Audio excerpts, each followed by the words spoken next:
All right, we're back with the Cabinet Secretary for Foreign Affairs, Ambassador Amina Mohammed. We're discussing the Assembly of State Parties and Kenya's last bid, or rather latest bid, to have Deputy President William Ruto's case suspended. You want the Assembly to affirm that Rule 68, which is now a controversial rule, will not be used retrospectively. But even if the Assembly was to agree, what guarantee do you have that that would affect the independence of the court to actually make a decision now based on what ASP would say? Let me begin by saying that the court is a creation of member states. It's a creation of the Assembly of State Parties. And in fact, what we are seeking is not before the court right now. As you know, the appeals, the appeals court threw it out. So what we are seeking is actually before the Assembly of States itself. I was at the 12th session of the Assembly of State Parties when we were arguing about the amendment of Rule 68. And at that time, it was clear to me, as it was clear to the majority of members, that any amendments to Rule 68 would not apply retrospectively to cases that had commenced before the amendment date, which was November 2013. But specifically and much more directly, there was a clear understanding that it would not apply to the Kenyan cases, to both Deputy President's case and Joshua Sang's case. So therefore, for many of us who were at the 12th session of the ASP, it came as a surprise that it was something that was being sought and something that may have been allowed. Basically ignoring the understanding that was there at the Assembly of State Parties. Now, relations between states are, the foundation of those relations, actually, they're based on goodwill and good faith.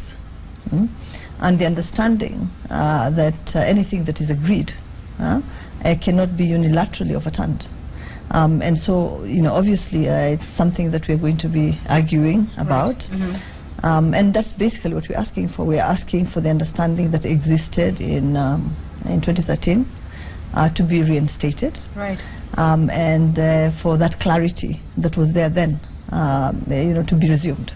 You're also asking that 5 independent jurists be appointed from each diplomatic community, and that they probe the manner in which evidence was collected in the Deputy President's case and that of Joshua Sang, and submit that report in 6 months. But the fact is that there's no guarantee that they will find what Kenya is hoping, that there was some sort of improper investigations or that they were not done thoroughly. And so some say that both these moves, the first to ask that the court agree, that the Assembly rather agree that the Rule 68 should not be used retrospectively, and this other bid now to have an independent team formed, neither guarantees you success. And so it seems like too little too late.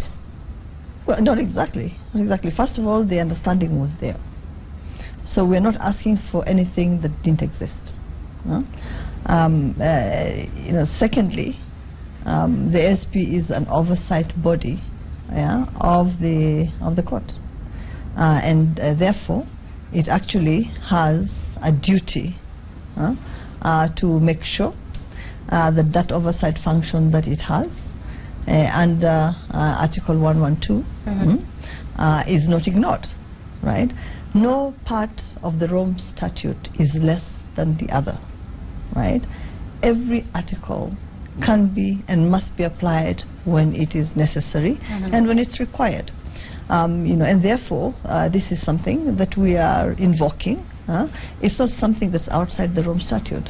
The IOM, the Independent Oversight Mechanism, was actually set up under that Article 1124. And the same article allows for other subsidiary bodies to be set up. Now, by proposing that we actually set up an independent audit of 5 jurists, what we are saying is that we would like to see a much more effective oversight of the court than currently exists. Okay? Are you and so, listen, one cannot speculate, and one cannot presume anything. right? We have our own statute, which must be applied. Right? Okay, are you preparing for a worst-case scenario, though? No, we're not. We're not preparing for any worst-case scenario. I think we're going to the Assembly of State Parties, as we always do every year, towards the end of the year, and we're going to make, our case. We're going to make our case in a forum that is one of equals.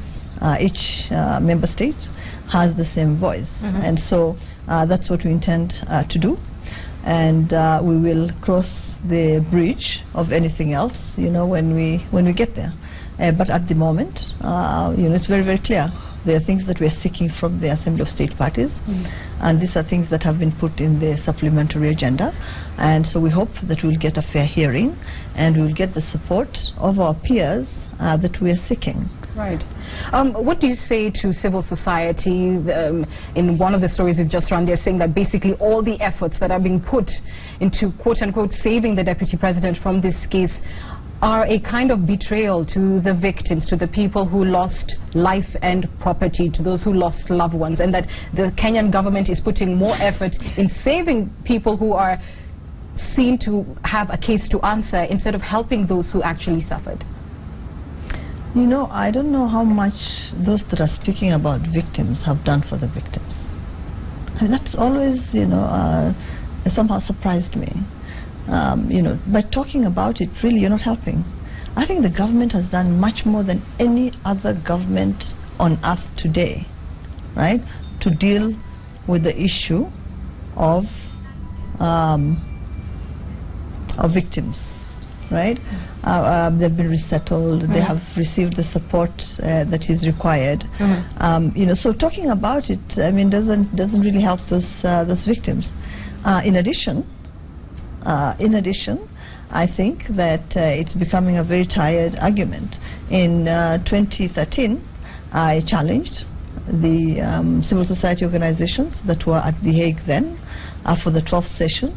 Right? I challenged them to come and look for me and have a discussion on what they want us to do about the victims. And did they come? None of them has come. Wow. None of them has come. Okay, an indictment on them.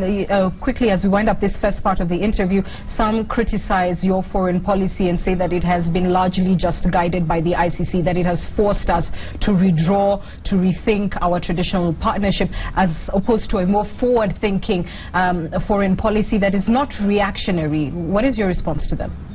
Well, I don't think that's true at all. I think it's very sad that anybody would say that. We are not a one-dimensional government. We're able to actually chew gum and walk. And so we can do many things at the same time. Okay.